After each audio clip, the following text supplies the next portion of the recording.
ಎಲ್ಲರಿಗೂ ನಮಸ್ಕಾರ. ವಿಶ್ವಗುರು ಎಜುಕೇಷನ್ ಚಾನೆಲ್ಗೆ ಸ್ವಾಗತ. ಇದು 8ನೇ ತರಗತಿ ಗಣಿತ ಭಾಗ 1 ಹೊಸ ಪಠ್ಯಪುಸ್ತಕ. ಇದರಲ್ಲಿ ಅಧ್ಯಾಯ 5 ವರ್ಗಗಳು ಮತ್ತು ವರ್ಗಮೂಲಗಳು. ಈ ಒಂದು ಅಧ್ಯಾಯದಲ್ಲಿ ಬರುವ ಅಭ್ಯಾಸದ ಪ್ರಶ್ನೋತ್ತರಗಳನ್ನು ಬಿಡಿಸೋಣ. ಇದರಲ್ಲಿ ಮೊದಲಿಗೆ ಅಭ್ಯಾಸ 5.1. ಇದರಲ್ಲಿ ಪ್ರಶ್ನೆ ಸಂಖ್ಯೆ 1. ಈ ಕೆಳಗಿನ ಸಂಖ್ಯೆಗಳ ವರ್ಗಗಳ ಬಿಡಿಸ್ಥಾನದಲ್ಲಿರುವ ಅಂಕಿಗಳಾವವು? ಇಲ್ಲಿ 1 ರಿಂದ 10 ಪ್ರಶ್ನೆಗಳನ್ನು ಕೊಟ್ಟಿದ್ದಾರೆ. ಈ 10 ಸಂಖ್ಯೆಗಳ ವರ್ಗಗಳ ಬಿಡಿಸ್ಥಾನದಲ್ಲಿರುವ ಅಂಕಿ ಯಾವುದಂತೇಳಿ ನಾವು ಕಂಡುಹಿಡಿಬೇಕು. ಇವನ್ನ ಒಂದೊಂದಾಗಿ ಯಾವ ರೀತಿ ಬಿಡಿಸೋದಂತೇಳಿ ನೋಡೋಣ. ಮೊದಲೇ ಪ್ರಶ್ನೆ 81. ಈ ಒಂದು ಸಂಖ್ಯೆಯ ವರ್ಗದ ಬಿಡಿಸ್ಥಾನದಲ್ಲಿರುವ ಅಂಕಿ ಯಾವುದಂತೇಳಿ ನಾವು ಕಂಡುಹಿಡಿಬೇಕು.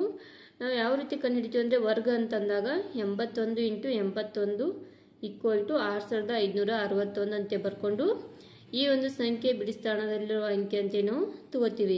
ಆದರೆ ಈ ರೀತಿ ಮಾಡೋದೇನಾಗುತ್ತಂದ್ರೆ ಬಹಳ ಸಮಯವನ್ನು ತೆಗೆದುಕೊಳ್ಳುತ್ತದೆ.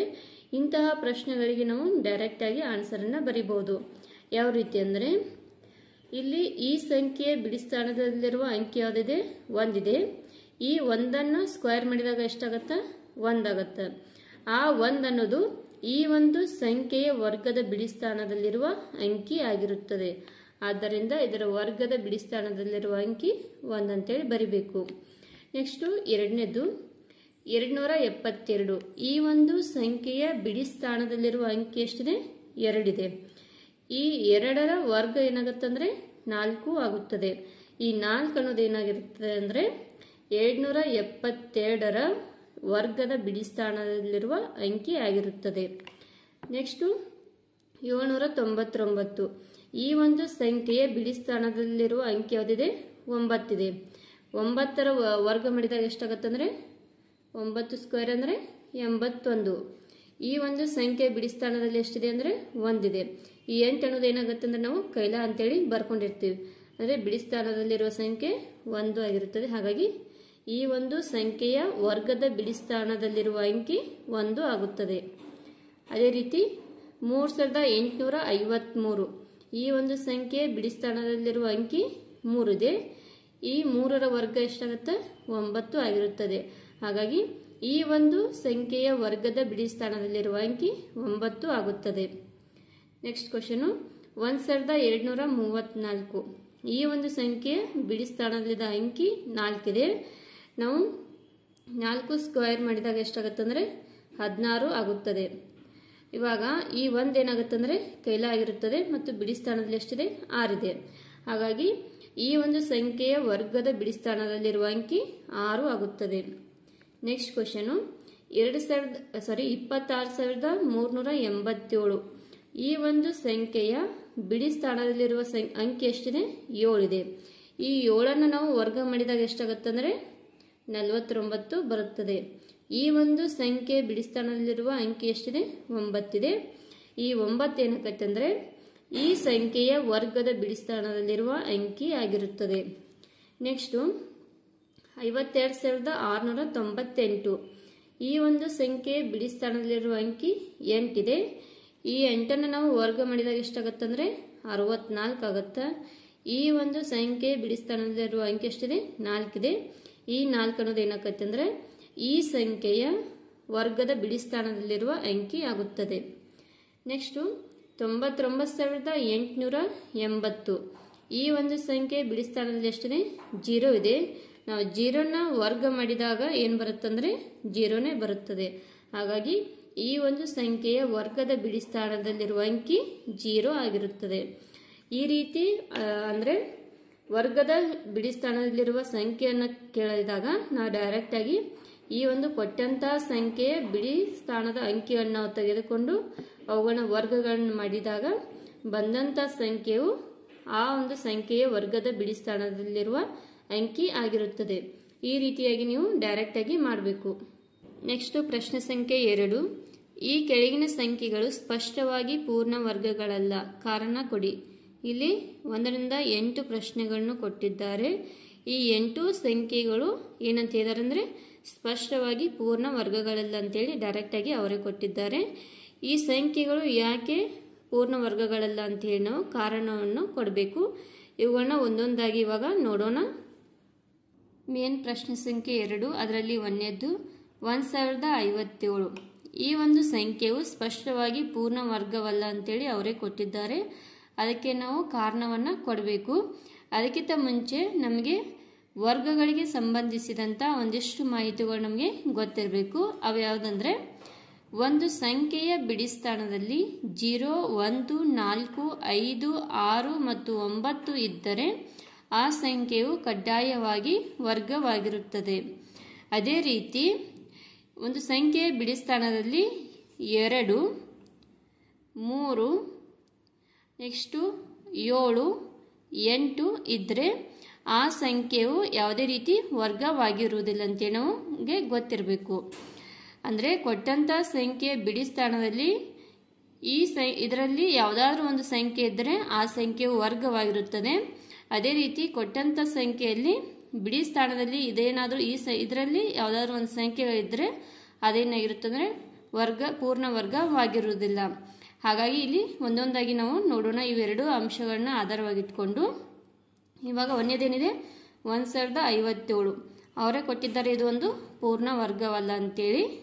ಅದಕ್ಕೆ ಕಾರಣ ಏನಾಗತ್ತಂದರೆ ಈ ಸಂಖ್ಯೆ ಬಿಡಿ ಸ್ಥಾನದಲ್ಲಿ 7 ಇದೆ.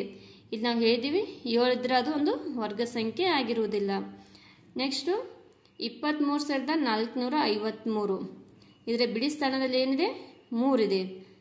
ಇಲ್ಲಿ ನಾವು ನೋಡ್ಬೋದು, ಇಲ್ಲಿ ಬಿಡಿ ಸ್ಥಾನದಲ್ಲಿ 3 ಇದ್ರೆ ಏನಾಗುತ್ತಂದ್ರೆ ಅದು ಒಂದು ಪೂರ್ಣ ವರ್ಗ ಸಂಖ್ಯೆ ಆಗಿರುವುದಿಲ್ಲ. ಅಂದರೆ ಈ ಸಂಖ್ಯೆಯ ಬಿಡಿ ಸ್ಥಾನದಲ್ಲಿ 3 ಇದೆ, ಆದ ಕಾರಣ ಇದು ಒಂದು ಪೂರ್ಣ ವರ್ಗವಲ್ಲ ಅಂತೇಳಿ ನಾವು ಬರಿಬೇಕು. ನೆಕ್ಸ್ಟು ಮೂರನೇದು 7928 ಇದರ ಬಿಡಿ ಸ್ಥಾನದಲ್ಲಿ ಎಷ್ಟಿದೆ 8 ಇದೆ. ನಮಗೆ ಆಲ್ರೆಡಿ ಗೊತ್ತಿದೆ, ಒಂದು ಯಾವುದೇ ಸಂಖ್ಯೆ ಬಿಡಿ ಸ್ಥಾನದಲ್ಲಿ 8 ಇದ್ದರೆ ಅದೊಂದು ಪೂರ್ಣ ವರ್ಗ ಆಗಿರುವುದಿಲ್ಲ.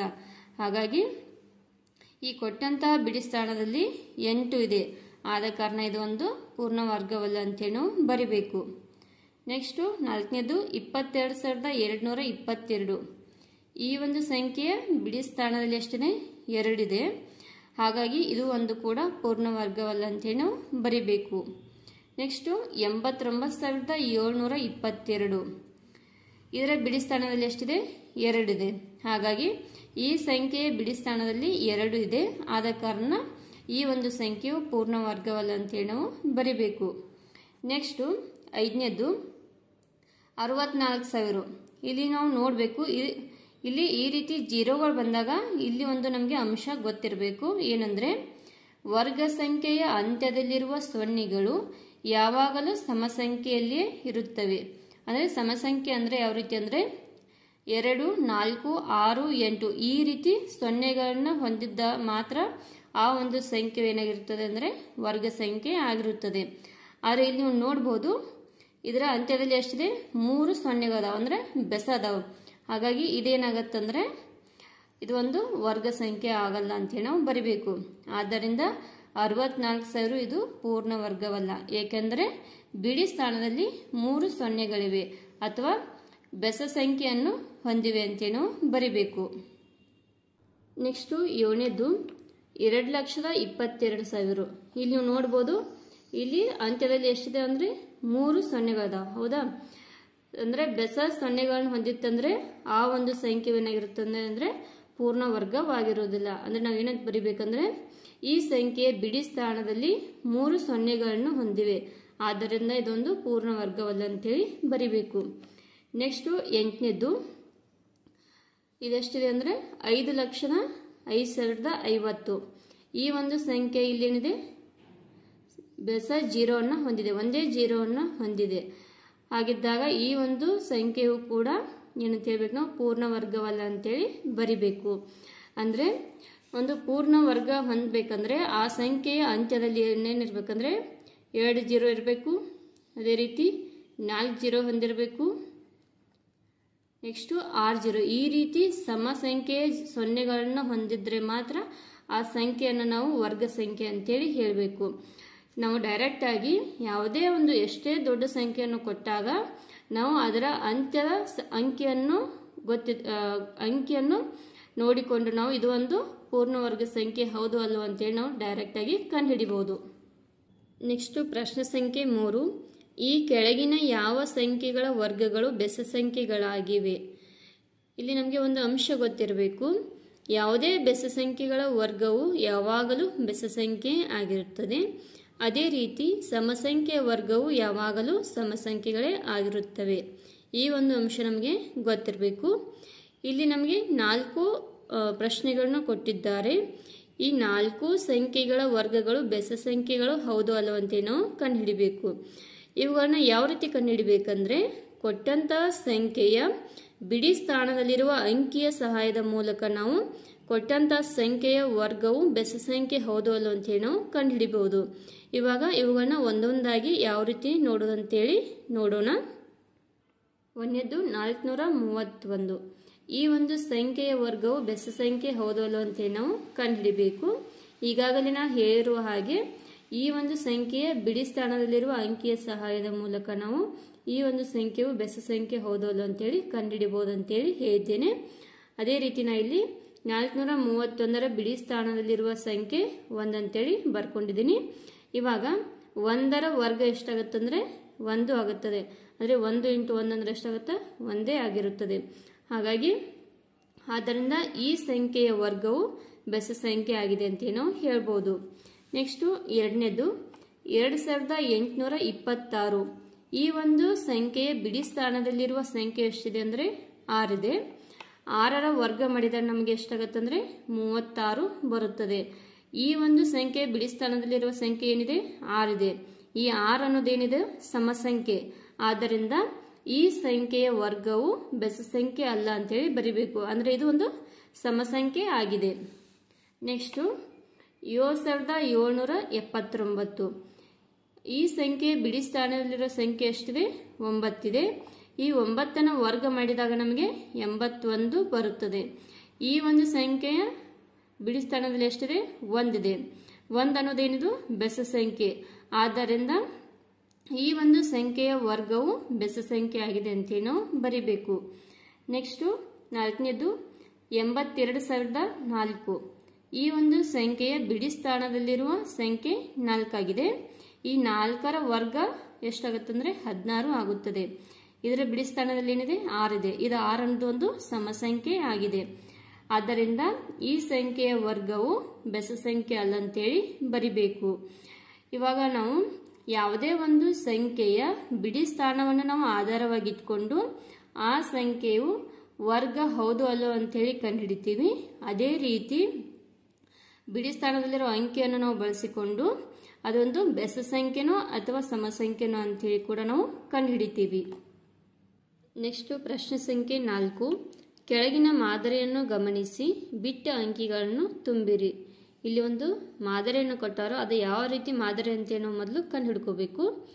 ಇಲ್ಲಿ 11 ಸ್ಕ್ವೇರ್ ಅಂದರೆ ಎಷ್ಟಾಗುತ್ತೆ? 121. ಈ ರೀತಿ ಚಿಕ್ಕದಾಗಿ ಕೊಟ್ಟಾಗ ನಾವು ಡೈರೆಕ್ಟಾಗಿ ವರ್ಗ ಅಂತ ಬರ್ಕೋತೀವಿ ನಾವು. ಆದರೆ ದೊಡ್ಡ ದೊಡ್ಡ ಸಂಖ್ಯೆಗಳನ್ನು ಕೊಟ್ಟಾಗ ವರ್ಗ ಮಾಡೋಕ್ಕೆ ಸ್ವಲ್ಪ ಕಷ್ಟ ಆಗುತ್ತದೆ. ನಮಗೆ ಒಂದಿಷ್ಟು ಸಂಖ್ಯೆಗಳ ಮಾದರಿಗಳು ಗೊತ್ತಿದ್ದರೆ ನಮಗೆ ಅದನ್ನ ಸುಲಭವಾಗಿ ಬಿಡಿಸ್ಬೋದು. ಇವಾಗ ಈ 11ರ ಮಧ್ಯದಲ್ಲಿ ಏನು ಮಾಡಿದ್ದಾರೆ ಅಂದರೆ ಒಂದು 0ವನ್ನು ಹಾಕಿದಾಗ ಎಷ್ಟಾಗುತ್ತೆ ಅಂದರೆ ಅದು 101 ಸ್ಕ್ವೇರ್ ಆಗುತ್ತೆ. ಆವಾಗ ಇಲ್ಲಿ 0 ಹಾಕಿರೋದ್ರಿಂದ ಈ 2ರ ಹಿಂದೆ ಮತ್ತು 2ರ ಮುಂದೆ ಒಂದು 0ಗಳನ್ನ ಬರ್ಕೊಂಡಿದ್ದಾರೆ. ನೆಕ್ಸ್ಟ್ ಇಲ್ಲಿ 1ರ ಮಧ್ಯದಲ್ಲಿ 2 0ಗಳನ್ನು ತಗೊಂಡಾಗ ಇಲ್ಲಿ 2ರ ಹಿಂದೆ 2 0 ಮತ್ತು 2ರ ಮುಂದೆ 2 0ವನ್ನು ಬರ್ಕೊಂಡಿದ್ದಾರೆ. ನೆಕ್ಸ್ಟು ಇಲ್ಲಿ 1ರ ಮಧ್ಯದಲ್ಲಿ ಎಷ್ಟಿದಾವೆ ಅಂದರೆ 4 0ಗಳಿದಾವೆ. ಹಾಗಾಗಿ ಇಲ್ಲಿ ನಾವು ಏನಂತ ಬರಿಬೇಕಂದ್ರೆ 2ರ ಹಿಂದೆ 4 0 ಮತ್ತು 2ರ ಮುಂದೆ 4 0ವನ್ನು ಬರಿಬೇಕು. ಹಾಗಾಗಿ ಇಲ್ಲಿ ನಾನು 4 0ಗಳನ್ನ ಬರಿತೀನಿ. 2ರ ಹಿಂದೆ 4 0, 2ರ ಮುಂದೆ 4 0. ನೆಕ್ಸ್ಟು ಇಲ್ಲಿ ಎಷ್ಟು ಕೊಟ್ಟಿದ್ದಾರೆ ಅಂದರೆ 0ಗಳು 1 2 3 4 5 6 6 ಸೊನ್ನೆಗಳನ್ನ ಕೊಟ್ಟಿದ್ದಾರೆ. ಇಲ್ಲಿ ನಾವು ಯಾವ ರೀತಿ ಬರಿಬೇಕಂದ್ರೆ ಇಲ್ಲಿ 1 ಅಂತ ಬರ್ಕೊಳ್ಳೋಣ ಮೊದಲಿಗೆ, 2 ನೆಕ್ಸ್ಟು 1. ನಮ್ಗೆ ಆಲ್ರೆಡಿ ಗೊತ್ತಿದೆ ಇಲ್ಲಿ ಎಷ್ಟು ಸೊನ್ನೆಗಳಿರ್ತಾವೋ ಅವುಗಳನ್ನ 2ರ ಹಿಂದೆ ಅಷ್ಟೇ ಆ ಸೊನ್ನೆಗಳನ್ನ ಬರಿಬೇಕು, 2ರ ಮುಂದೆ ಕೂಡ ಅಷ್ಟೇ ಬರಿಬೇಕು. ಈಗ ಇಲ್ಲಿ 6 ಸೊನ್ನೆಗಳು ಇರೋದ್ರಿಂದ ಇಲ್ಲಿ 2ರ ಹಿಂದೆ ನಾನು 6 ಸೊನ್ನೆಗಳನ್ನು ಬರಿತೇನೆ. ಅದೇ ರೀತಿ ನಾವು 2ರ ಮುಂದೆ ಕೂಡ 6 ಸೊನ್ನೆಗಳನ್ನ ಬರಿಬೇಕು. ಈ ರೀತಿ ನಮಗೆ 11ರ ಸ್ಕ್ವೇರು 101 ಸ್ಕ್ವೇರು ಈ ರೀತಿ ನಮಗೆ ಯಾವ್ದಾದ್ರು ಪ್ರಶ್ನೆಗಳನ್ನ ಕೇಳಿದಾಗ ಈ ಒಂದು ಮಾದರಿ ನಿಮಗೆ ಗೊತ್ತಿದ್ರೆ ಡೈರೆಕ್ಟ್ ಆಗಿ ನೀವು ಆನ್ಸರ್ ಅನ್ನು ಬರಿಬಹುದು. ನೆಕ್ಸ್ಟ್ ಪ್ರಶ್ನೆ ಸಂಖ್ಯೆ 5. ಕೆಳಗಿನ ಮಾದರಿಯನ್ನು ಗಮನಿಸಿ ಖಾಲಿ ಇರುವ ಸ್ಥಳಗಳನ್ನು ಸೂಕ್ತ ಸಂಖ್ಯೆಗಳಿಂದ ತುಂಬಿರಿ. ಇಲ್ಲಿ ಒಂದು ಮಾದರಿಯನ್ನು ಬಳಸಿದ್ದಾರೆ. ಆ ಮಾದರಿಯನ್ನು ನಾವು ಮೊದಲು ಗೊತ್ತು ಮಾಡಿಕೊಂಡು ಈ ಪ್ರಶ್ನೆಗೆ ಉತ್ತರಿಸಬೇಕು. ಇಲ್ಲಿ 11 ಸ್ಕ್ವೇರ್ ಈಕ್ವಲ್ ಟು ಎಷ್ಟಾಗುತ್ತೆ ಅಂದರೆ 121 ಆಗುತ್ತದೆ. ನೆಕ್ಸ್ಟು ಇದರ ಮಧ್ಯದಲ್ಲಿ ಏನು ಮಾಡಿದ್ದಾರೆ ಅಂದರೆ ಒಂದು ಜೀರೋವನ್ನು ಹಾಕಿದ್ದಾರೆ, ಅಂದರೆ 101 ಸ್ಕ್ವೇರ್ ಆಗುತ್ತೆ. ಆಲ್ರೆಡಿ ನಮಗೆ ಇಲ್ಲಿ ಮಾಡಿದ್ದೀವಿ ಏನಂತೇಳಿ, ಇಲ್ಲಿ ಜೀರೋವನ್ನು ಹಾಕಿದಾಗ ನಾವು 2ರ ಹಿಂದೆ ಒಂದು ಜೀರೋ ಹಾಕ್ತೀವಿ, ನೆಕ್ಸ್ಟು 2ರ ಮುಂದೆ ಒಂದು ಜೀರೋ ಹಾಕುತ್ತೇವೆ. ನೆಕ್ಸ್ಟ್ ಇಲ್ಲಿ ಏನು ಮಾಡಿದ್ದಾರೆ ಅಂದರೆ ಇಲ್ಲಿ 01 ಆ್ಯಡ್ ಮಾಡಿದ್ದಾರೆ. ಇಲ್ಲಿ ನೀವು ನೋಡ್ಬೋದು 101 101 ಇದೆ. ನೆಕ್ಸ್ಟು 01 ಆ್ಯಡ್ ಮಾಡ್ಕೊಂಡಾರು. ಅವಾಗ ಯಾವ ರೀತಿ ಬರೀತಾರೆ ಅಂದರೆ ಅವರು ಇಲ್ಲಿ ಒಂದುಗಳು ಎಷ್ಟಿದಾವೆ ಅಂದರೆ 3 ಅದಾವು. ಹಾಗಾಗಿ ಮಿಡಲಲ್ಲಿ 3 ನಾವು ಇಲ್ಲಿ ಬರ್ಕೋಬೇಕು. ನೆಕ್ಸ್ಟ್ ಏನು ಬರಿಬೇಕಂದ್ರೆ ಇಲ್ಲಿ 3 ಆದಮೇಲೆ ಏನು ಬರ್ತೈತಿ, ಹಿಂದೆ 2 ನೆಕ್ಸ್ಟು 1 ಬರ್ತೈತಿ. ಹಾಗಾಗಿ 3 ಆದಮೇಲೆ ಹಿಂದ್ಗಡೆ ನಾವು 0 ಬರ್ಕೋಬೇಕು, 2 ಬರ್ಕೋಬೇಕು. ನೆಕ್ಸ್ಟು ಅದರ ನಂತರ 0 1 ಈ ರೀತಿ ಬರ್ಕೋಬೇಕು. ನೆಕ್ಸ್ಟ್ ಅದರ ಮುಂದೆ ಕೂಡ 3 ಆದಮೇಲೆ 0 2 0 1 ಅಂತೇಳಿ ನಾವು ಬರಿಬೇಕು. ನೆಕ್ಸ್ಟು ಇದಕ್ಕೆ ನಾವು 0 1 ಅವರು ಆ್ಯಡ್ ಮಾಡಿದ್ದಾರೆ. ಅವಾಗ ಏನಾಗತ್ತೆ ಅಂದರೆ 1 0 1 0 1 0 1 ಆಗುತ್ತದೆ. ಅಂದರೆ ಇಲ್ಲಿ ಒಟ್ಟಾರಾಗಿ ಎಷ್ಟು ಒಂದುಗಳದಾವೆ ಅಂದರೆ ಇಲ್ಲಿ 4 ಒಂದುಗಳದಾವೆ. ಹಾಗಾಗಿ ಇಲ್ಲಿ ನಾವು ಮೊದಲಿಗೆ ಮಧ್ಯದಲ್ಲಿ ಏನು ಮಾಡ್ಕೊಳ್ಳೋಣ, 4 ಬರ್ಕೊಳ್ಳೋಣ. ನೆಕ್ಸ್ಟು ಯಾವ ರೀತಿ ಬರೀಬೇಕಂದ್ರೆ ಇಲ್ಲಿ ಉಪಯೋಗಿಸಿರುವ ಮಾದರಿಯನ್ನು ನಾವು ಬಳಸ್ಕೋಬೇಕು. ಇಲ್ಲಿ 3 ಇದ್ದಾಗ ಏನು ಬರೆದಿದ್ದಾರೆ ಅವ್ರ ಹಿಂದೆ 0 2 0 1 ಈ ರೀತಿ ಬರ್ಕೊಂಡಿದ್ದಾರೆ. ಅದೇ ರೀತಿ ಇಲ್ಲಿ 4 ಇದ್ದಾಗ ನಾವು ಏನು ಬರಿಬೇಕಂದ್ರೆ 0 3 0 2 0 1 ಅಂತೇಳಿ ಈ ರೀತಿ ಬರಿಬೇಕು. ಇವಾಗ ನಾವು ಬರಿತೀನಿ ನೋಡಿ, 0 3 0 2 ನೆಕ್ಸ್ಟು 0 1. ಇವಾಗ 4ರ ಹಿಂದೆ ಬರ್ದೀವಿ, ಅದೇ ರೀತಿ ಮುಂದೆ ಕೂಡ ಬರಿಬೇಕು. 0 3 0 2 0 1 ಈ ರೀತಿ ಬರಿಬೇಕು. ನೆಕ್ಸ್ಟು ಇಲ್ಲಿ ಏನು ಮಾಡಿದ್ದಾರೆ ಅಂದರೆ ಅವರು ಇಲ್ಲಿ ಉತ್ತರವನ್ನು ಕೊಟ್ಟು ಇಲ್ಲಿ ನಾವು ಸ್ಕ್ವೇರನ್ನು ಕಂಡುಹಿಡಿಬೇಕು. ಇಲ್ಲಿ ನೋಡ್ಬೋದು ನಾವು ಒಂದಗಣ ಎಷ್ಟು ಬರಿಬೇಕಂದ್ರೆ ಇಲ್ಲಿ ಮಧ್ಯದಲ್ಲಿದೆ ಎಷ್ಟಿದೆ 5 ಇದೆ. ಹಾಗಾಗಿ ಇಲ್ಲಿ ನಾವು 1 5 ಸಲ ಬರೆದ್ರೆ ಮುಗಿದು ಹೋಯ್ತು. ಅಂದರೆ 1 ಬರಿತೀವಿ 0 1 ಬರಿತೀವಿ 0 ನೆಕ್ಸ್ಟು 1 0 ನೆಕ್ಸ್ಟ್ 1 0 ಎಷ್ಟದು 1 2 3 4 ಅದು ಇನ್ನೊಂದು ಬರಿಬೇಕು. 1 ಬರೆದು ಸ್ಕ್ವೇರು ಅಂದರೆ 1 2 3 4 5 ಒಂದುಗಳಾದರೆ ಮುಗೀತು. ಇವಾಗ ಇಲ್ಲಿ ನೀವು ನೋಡ್ಬೋದು ಇಲ್ಲಿ ಈ ಮಧ್ಯದ ಸಂಖ್ಯೆಯನ್ನು ನಾವು ಬಳಸಿಕೊಂಡು ಈ ರೀತಿ ನಾವು ಬರಿಬೋದು. ಅಂದರೆ ಇಲ್ಲಿ ಮಧ್ಯದಲ್ಲಿ 5 ಇದ್ದರೆ ನಾವು ಇಲ್ಲಿ ಒಂದುಗಳನ್ನ 5 ಬರಿಬೇಕು. ಇಲ್ಲಿ ಮಧ್ಯದಲ್ಲಿ 4 ಇದೆ 4 ಬರಿಬೇಕು. 3 ಇದೆ 3 ಒಂದುಗಳು ಬರಿಬೇಕು. 2 ಇದೆ ಇಲ್ಲಿ ಒಂದುಗಳು ಎಷ್ಟಿರ್ತಾವೆ ಅಂದರೆ 2 ಇರ್ತವೆ. ಈ ರೀತಿಯಾಗಿ ನಾವು ಬರಿಬೇಕು. ಇಲ್ಲಿಗೆ ಈ ವಿಡಿಯೋವನ್ನು ಸ್ಟಾಪ್ ಮಾಡೋಣ. ಈ ವಿಡಿಯೋದ PDF ಲಿಂಕನ್ನು ನಾನು ಡಿಸ್ಕ್ರಿಪ್ಷನಲ್ಲಿ ಹಾಕಿರುತ್ತೇನೆ, ಯಾರು ಬೇಕಾದರೂ ಹೋಗಿ ನೋಡಿಕೊಳ್ಳಬಹುದು. ಮುಂದಿನ ಪ್ರಶ್ನೆಗಳನ್ನು ಇನ್ನೊಂದು ವಿಡಿಯೋದಲ್ಲಿ ನೋಡೋಣ. ಈ ವಿಡಿಯೋ ನಿಮಗೆ ಇಷ್ಟವಾದರೆ ನಿಮ್ಮ ಫ್ರೆಂಡ್ಸ್ಗೆಲ್ಲ ಶೇರ್ ಮಾಡಿ, ಲೈಕ್ ಮಾಡಿ, ಸಬ್ಸ್ಕ್ರೈಬ್ ಮಾಡಿ. Thank you all.